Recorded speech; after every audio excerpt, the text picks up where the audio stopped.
How's everybody doing today? This is Tim from the Mouse Castle Lounge. See, I wore the shirt for the occasion.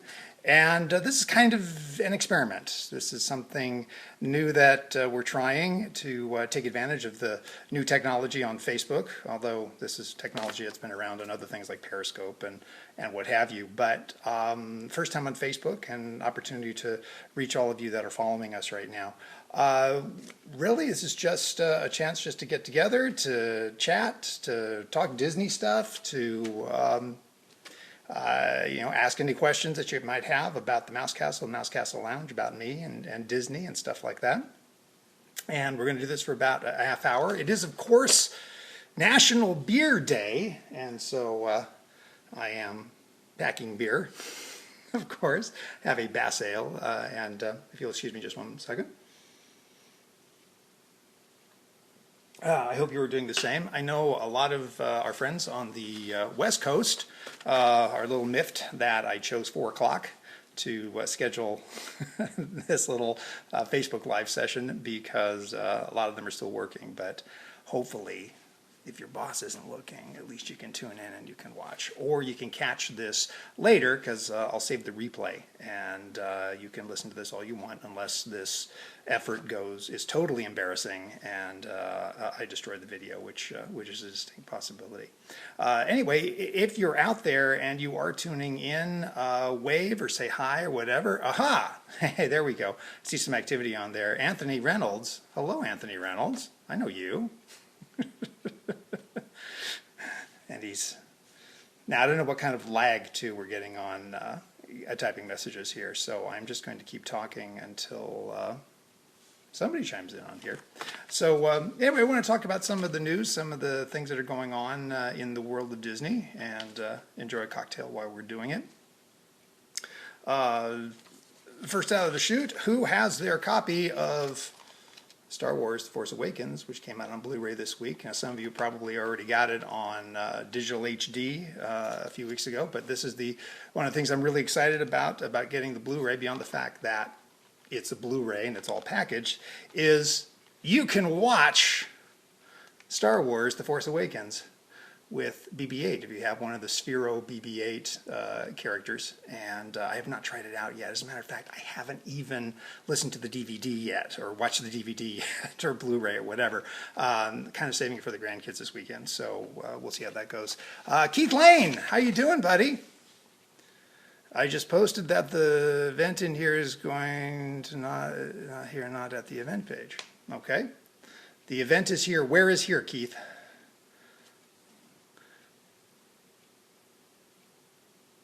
Okay, I'm guessing that it's just showing up on our regular Mouse Castle Facebook feed, not actually on the event page, which I hope didn't confuse too many people. Hopefully it's showing up in their feed. If they follow us, it should be there. It is on the Mouse Castle page. Okay, good to know. Becky, is that you who said you've had it for 2 weeks? You're identifying yourself as the Mouse Castle Disney podcast. That's got to be you. Becky, our social media goddess, is here.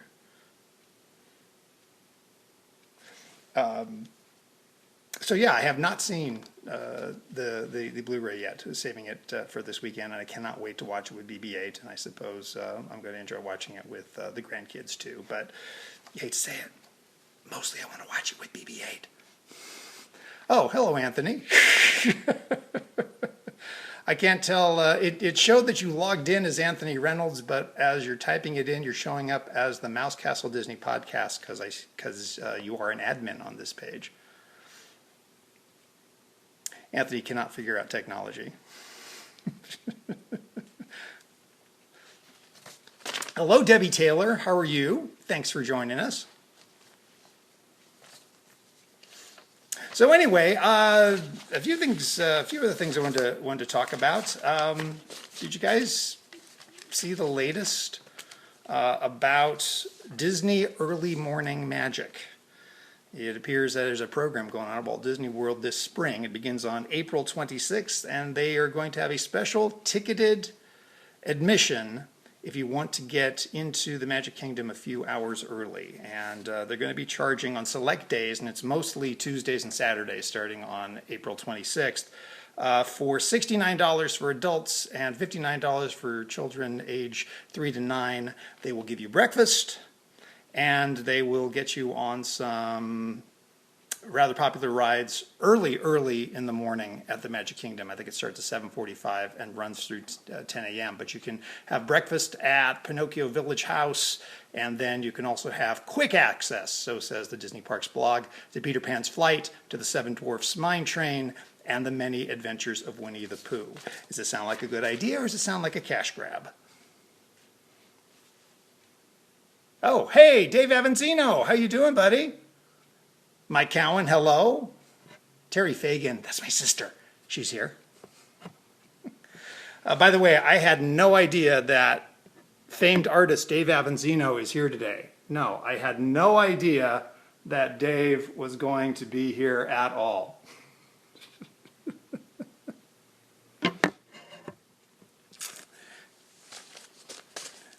Anyway, getting back to the Disney early morning magic, based on some of the responses that we got on the Facebook page, this is not a really a popular choice. I know some people said that if they continue to do the late night after hours or late hours, special admission that includes a lot more hours of time in the park, they would go for it. But just for 2.5, 3 hours in the morning, it just doesn't seem worth it. And I agree with that. I'm not sure what Walt Disney World is thinking on this. It does sound like a cash grab. It sounds like another way to soak the tourists. But I'm not a fan. Hi, Debbie. Dave Avanzino says he's honored to be on my wall. Well, I'm honored to have you on my wall, Dave. You did a remarkable job. And if I can do a gratuitous plug for Dave, I do believe, Dave, you are making an appearance at Disney California Adventure this weekend. Am I correct? I think you're doing something with the Food and Wine Festival over there. I'll give Dave a second to respond. So anyway, Disney Early Morning Magic, not a fan. If you really do want to check it out, you can go to DisneyWorld.com /guest services /extra magic hours. Anyway, there's a link that's on the Disney Parks blog that will get you there.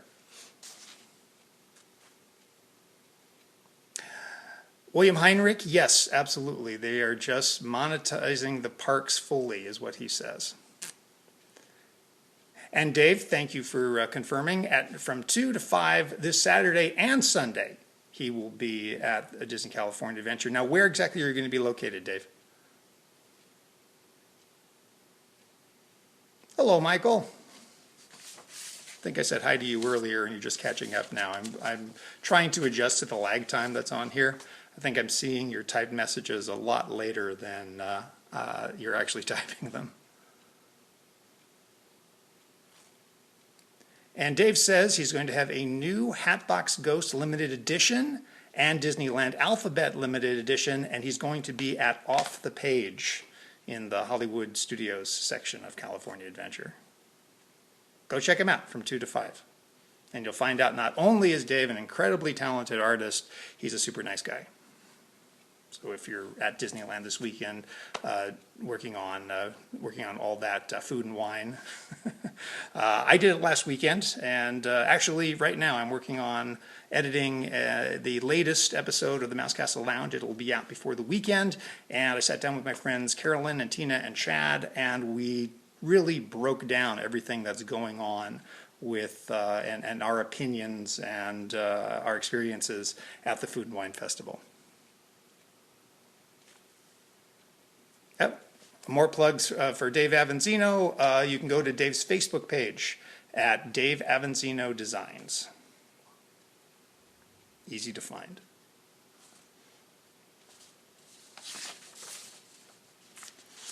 Okay, other events coming up. They just announced that Destination D, Amazing Adventures, celebrating the excitement of Disney's past, present, and future, so says the press release from D23. That is going to be going on at the Contemporary Resort at Walt Disney World November 19th and 20th. Tickets for that is going to go on sale April 21st, And you can find out more about that at d23.com/events. But the Destination D events are kind of D23 Expo Light. It's more of like a conference atmosphere as opposed to a full-blown convention. But they are theming it to looking into Disney's past and spotlighting attractions like the Jungle Cruise and Pirates of the Caribbean, and then looking forward to what's going to be coming up with Pandora at Disney's Animal Kingdom at Walt Disney World. And some of the events that are going to be going on, they're going to do a presentation called New Walt Disney World Adventures, From Soarin' Around the World to Rivers of Light. Rivers of Light, by the way, the new nighttime attraction or water spectacular that was supposed to debut this month at Animal Kingdom has been postponed until May. But they're going to be doing a presentation on that at Destination D. Also going to be doing Disney's Animal Kingdom, evolving a new species of theme park, kind of talking about the whole evolution of Disney's Animal Kingdom. And then they're going to mark 45 years of Walt Disney World Adventures with Magic Journeys, celebrate the 45th anniversary of the Walt Disney World Resort, and a nostalgic journey through some of the Vacation Kingdom's most unique and fondly remembered adventures. Do you think they'll show Magic Journeys? That's where I'm going with that.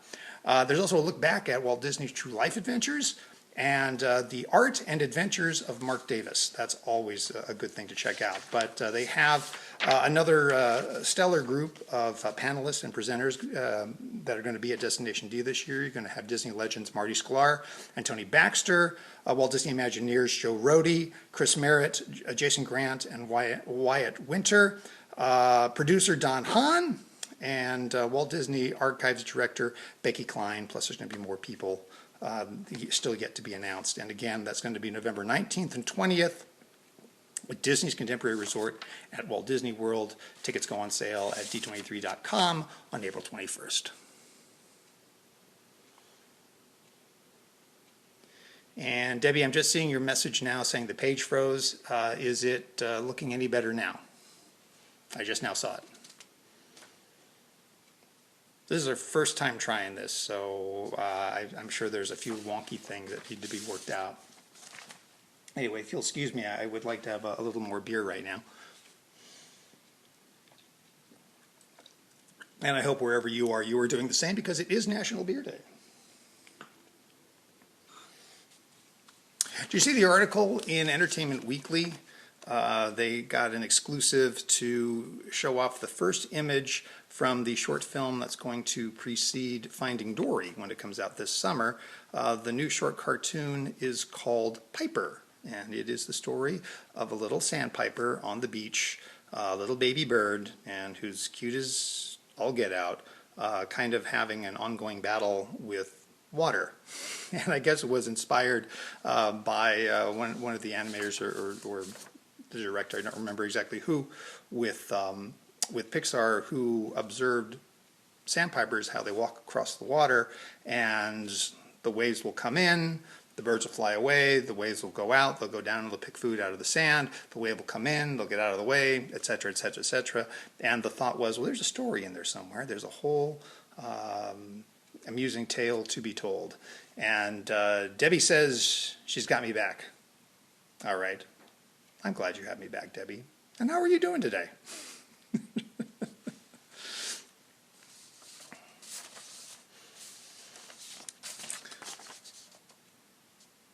Alrighty, and of course, Finding Dory opens June 17th here in the U.S., and Piper will precede it. And it looks, I mean, just from this little image, it looks really, really cute. I think it's a kind of, if I must say, it's kind of a vast improvement over, remember Lava? I Lava You? Beautiful animation, but didn't that one kind of disturb you? And it was kind of a creepy old volcano hits on young volcano kind of thing. I didn't care for that at all. It kind of that kind of weirded me out a little bit. But Piper looks super cute. Oh, here's some fun stuff. And Becky's here. Hi, Becky. Becky, our social media goddess, is in fact here. And she's probably stuck at work. And Debbie, who happens to be Becky's mom, by the way, is terrific. I'm terrific too because I have beer.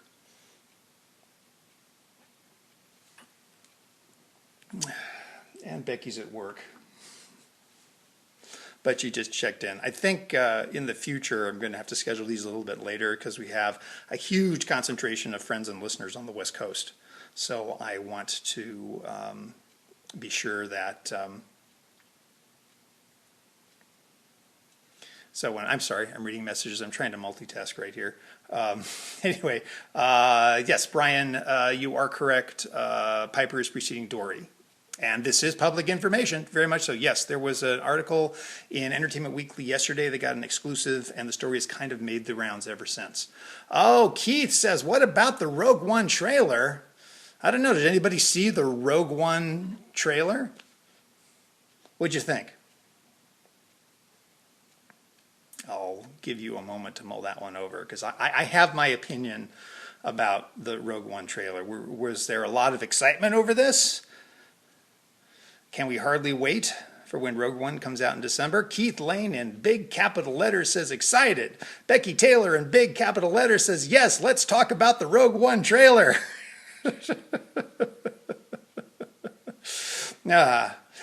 Dave says it looks interesting, and I'm going to kind of go along with Dave here. I like the trailer. I think it looks like a very exciting addition to the Star Wars story legacy. But the biggest problem that I think that Rogue One has is that it's following on the heels of The Force Awakens. And there was so much excitement and giddiness. And I mean, grown men and women cried when they saw that first teaser trailer with the Millennium Falcon. Am I right, Becky Taylor? And I think there's going to be a lot of Rogue One's going to have to overcome a lot to generate the type of excitement. I mean, obviously, it's not a movie that's going to break box office records. It's going to make a lot of money, but it's not going to be Episode 7. So while I did enjoy the trailer, my reaction was, okay, that's nice. And that's it. Oh, Terry says she's not excited. I do know, yes, Becky says our friend Jennifer was texted her at 6:45 to tell her that she needed to watch it ASAP. Brian Eberhard says has not seen it. Brian, you need to watch it. As a matter of fact, we have, if you go to themousecastle.com, we have a Disney trailers page there. If you click on that, I posted that on there this morning. Becky, you said you're not excited about Forrest Whitaker. I'm going to say, actually, if you want to know something, Forrest Whitaker was, I thought was very cool casting, and I liked, the kind of the commanding role that he seems to have. What had me a little concerned, though, was I love Felicity Jones, but doesn't she seem a little too much like Rey? And I have no problem with a strong female lead, especially in a Star Wars movie, but it seemed to be. It seemed to me that we've already been here before, and we're going from Rey to G.I. Rey. So I'm a little concerned about that, to be honest. Becky did note the possible Darth Vader sighting. That is correct.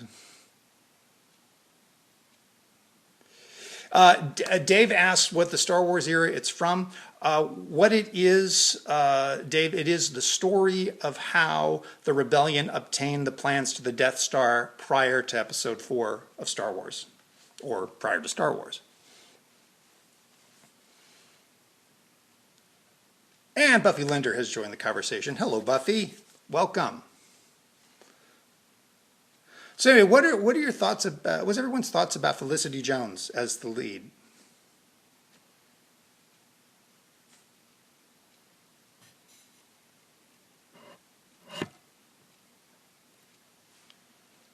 Excuse me, I gotta adjust my my camera here a little bit. I'm doing this on my iPad, and I think it's kind of working. I actually need it to be on my iPad so I can read the text that's scrolling by because I have old eyes.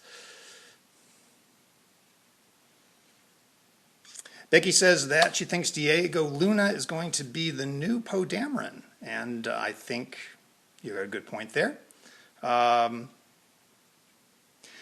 Yes, a cheer for the Death Star portion being set in place. Yeah, and yes, I just feel Felicity Jones is Rey version 2. That's the term that Becky used, and I totally agree. Keith, say hi to Ben for me. Or actually say hi to Phil for me, because that's how I know him. It's so great to see so many friends here. Thank you all for supporting this weird little experiment that we're doing today. And hopefully we'll be doing a lot more of these. Christy's here. Hi, Christy. Hi, Kimberly.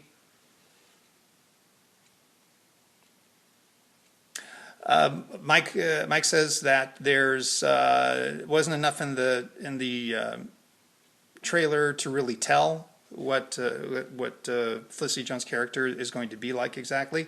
But she does appear to be this kind of loner, rebel kind of person. She even makes a notice about that, about how she rebels.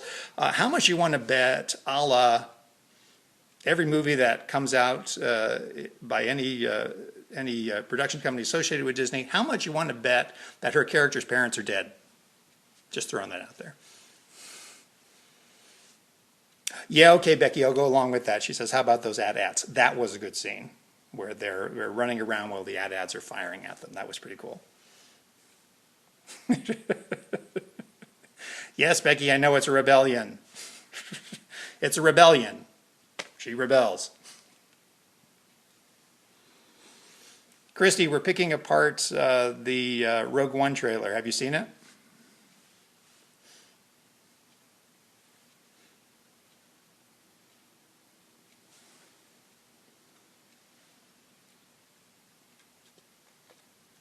Again, doing a plug for National Beer Day. You know, it's also, I heard this today, it must be true, this is also National No Housework Day and National Coffee Cake Day. So ideally, you should be sitting on your couch with your feet up, drinking beer and eating coffee cake right now while we discuss Disney. Christy's excited about it, can't wait to see it. And by the way, the only reason I'm repeating all of this is that when this video rebroadcasts, the I don't believe any of the comments will show up.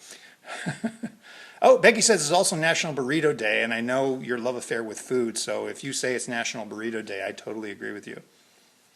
I had Taco Bell today. I didn't have a burrito, though.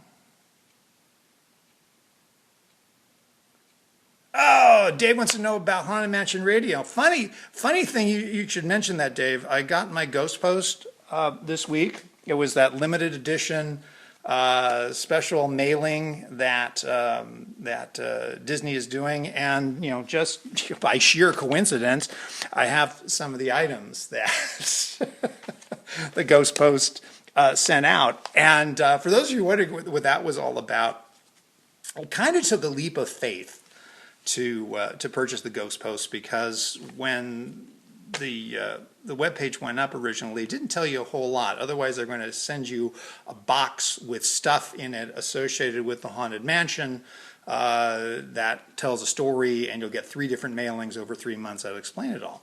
And I posted a little video of what the Phantom Radio was, where if you pass certain items, and I've got this deck of cards with the various characters from the Haunted Mansion on it, and I guess there'll be another set of 10 cards in each mailing.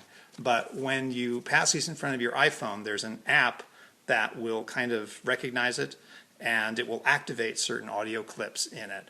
Right now, what the short version is that we found out that the ghosts are trapped inside the Haunted Mansion because of a mysterious fog, and they can't get out. And if they can't get out, that means that hitchhiking ghosts cannot follow guests of the Haunted Mansion home.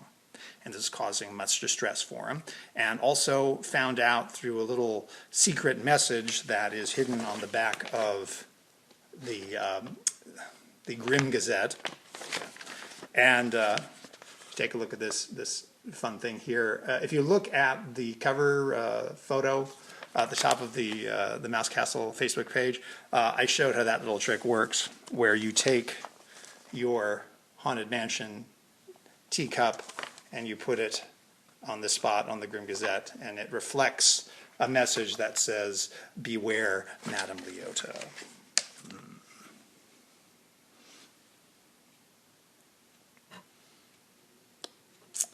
And I'm backing up, I'm caching up on messages again. And okay.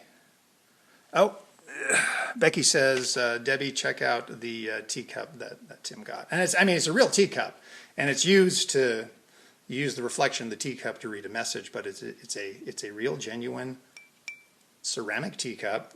It cannot be, it's hand wash only. Do not put it in your dishwasher or microwave, but it's quite lovely.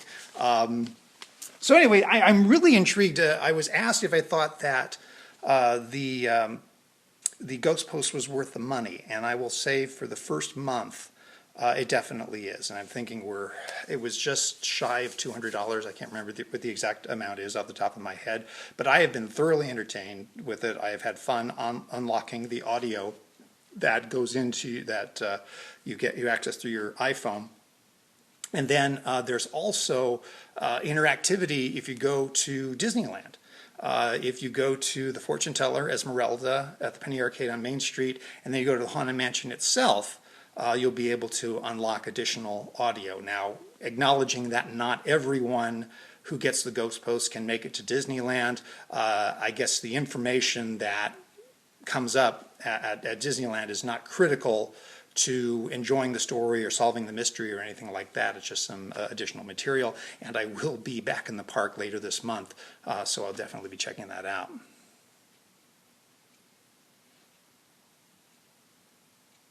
Show them all to us. Christy wants to see everything I got. Okay, I'll show, here, if you give me 1 second, I've got the other stuff over here. Let me go grab it.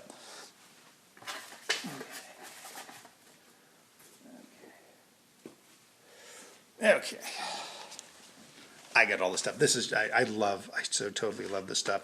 Anyway, this is the Phantom radio, and you actually constructed this out of pieces of corrugated cardboard that came in the packet. And if you saw the video that I put on the Facebook page, if you insert your phone into this little space right here, and then I do not understand the technology of how this works, but if you take what I originally thought was a bottle stopper, it is in fact not a bottle stopper. It is a tuner, and somehow it interacts with your phone without actually coming in contact with it, because your phone's down here, the knob goes in here, but if you turn it, and when you're in the Phantom Radio app, it's like dialing a tuner on an old radio, and that's what gets all the different audio. So clever, so much fun, totally enjoyed it. Here's what else we have. We have an invitation to a wedding. And the invitation says, Mr. and Mrs. Hatchaway request the honor of your presence at the marriage of their daughter, Constance Hatchaway Harper Banks, to the most honorable Marquis de Doom. Kind of an ominous name there, but we all know that Constance is not someone to be trifled with either. And let's see, the wedding occurs at high noon on Friday the 13th, of course, of February, 1874. So we're already a little late. And it is at the ambassadorial residence. There are clues there. Let's see. We also have this curious little thing. It is an ad for Bloodmere and Brooms. And Bloodmere and Brooms are a redusting service. So if your house or your residence is not dusty enough, they will come and dust it for you. Take a look at the little holes in it.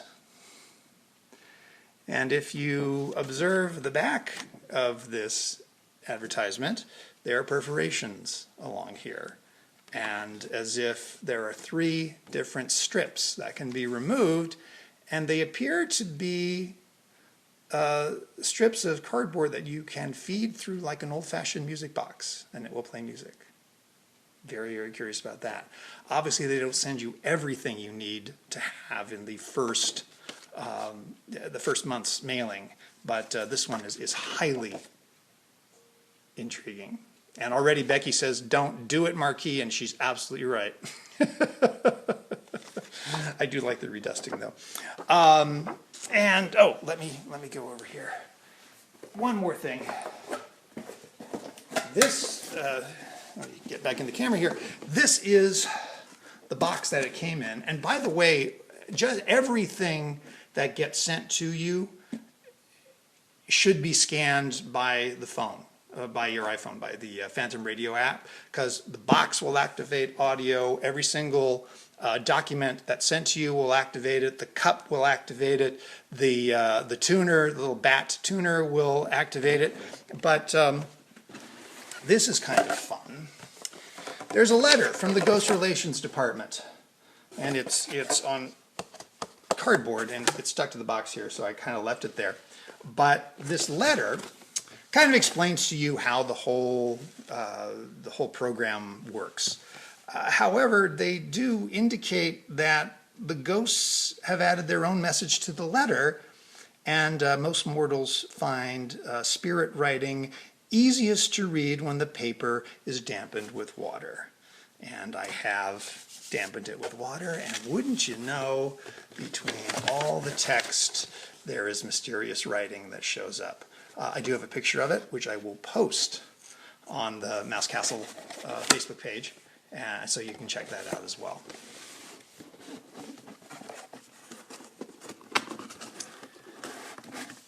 And yes, if anybody is interested in finding out more about the Ghost Post mailing, first of all, it's sold out. It went on sale about a month ago, and very quickly sold out. So they aren't doing any more sales on there. But Becky did just provide the link on there, and then in the notes for this Facebook Live session, I'll put the link there as well, and you can find it already. We posted it on the Facebook page earlier this week. So yes, so that's the Ghost Post. I've had so much fun just playing around with it, listening to all the audio clips. It's a lot of fun. I don't know if there's really a huge mystery to solve. I think it's all just going to kind of play out over time. But I'm having the dork in me is just loving every minute of it. So how are we doing here time wise? Let's see. Okay. Well, our happy half hour has expired. Becky says, "Let's talk Civil War." What do you want to talk about with Civil War, Becky? I'll let you run the lead on that.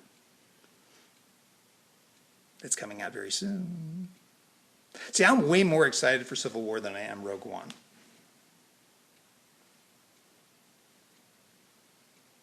Becky says she's Team Cap. I have said before, and I will say it again, I am Team Black Widow.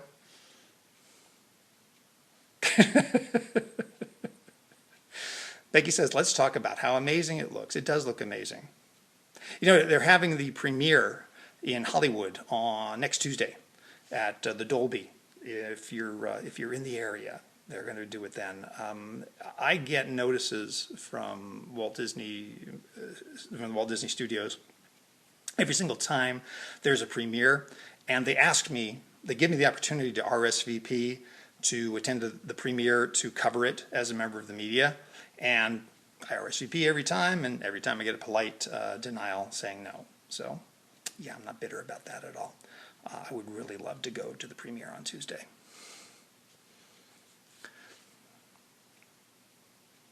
Oh, Brian is Team Steve. Okay. Becky says Spider-Man. Who's Team Spider-Man? We could do Team Spider-Man. So yeah, for those of you who want to chime in, who is Team Cap and who is Team Iron Man out there? So I'm Team Iron Man. I'm sorry, I am.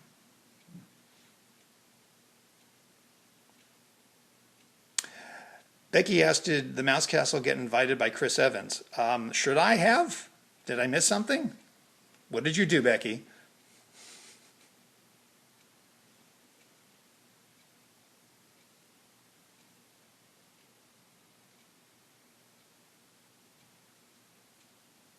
Becky says my team is winning. Team Cap is winning. Everyone is Team Cap. Okay, okay. I'm going to be Team Iron Man then. I'm going to be the lone dissenter here. Yes, Becky. Chris Evans asked for you specifically. Yeah, yeah. If you're not there, he's going to be very upset. He's going to cry into his pillow, I'm sure. Wow, everybody is Team Cap. Oh my God. Well, we'll see how that plays out when Captain America: Civil War, also known as Avengers 3, comes out in a few weeks. I like that. That's great, Brian. Quick, hit him with an EMP. I like that. Oh, Kristen, you are a team player. Kristen said that she will dry poor Chris Evans' tears. Who will die in the movie? Well, I know who ultimately died in the comic books. I'm not going to give away that spoiler. But a major character does eventually die as a result of Civil War, but I'm not sure in the cinematic universe they're going to go down that road. Becky says that her money is on Rhodey because you see that scene of him with Captain America. I'm sorry, with Iron Man, with Robert Downey Jr. and Rhodey is fallen in his Iron Patriot gear.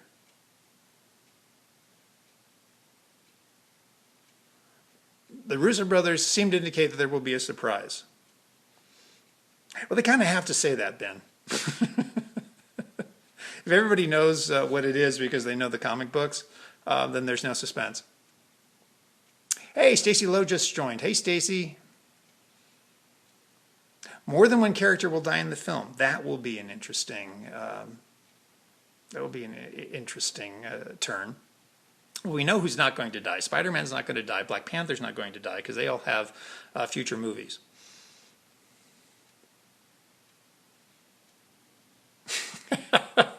Becky says she's had too much cinematic death in the last 5 months. I don't know what you're talking about.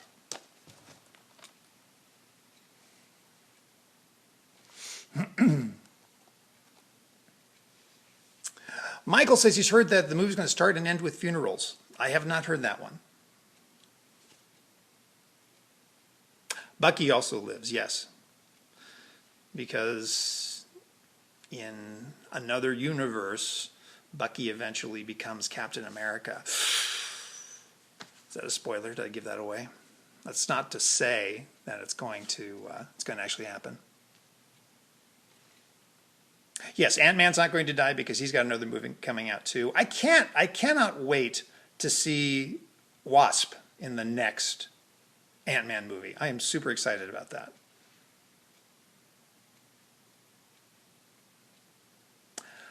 Sebastian Stan is contracted for at least 5 movies, Ben says.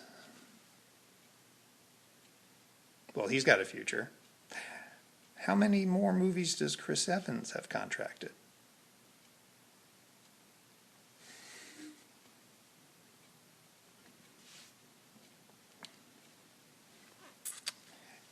Anyway, that's all I got. Anybody have any more stuff that they want to add? Because we said a half hour. We have run a little bit longer than that, and that's very cool. I appreciate everybody showing up and offering their input and asking questions.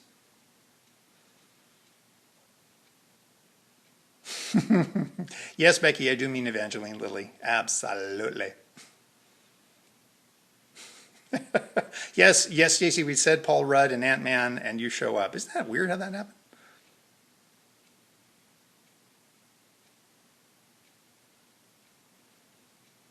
Anyway, everyone, this has been super fun. Thank you for coming and hanging out. I'm going to take off right now. I'm going to enjoy more beer on National Beer Day. Hope you are doing the same, or if you have another tasty beverage that you choose to imbibe, especially those of you in the West Coast who are just about to get off work. I'm pretty sure we're going to make this a regular thing.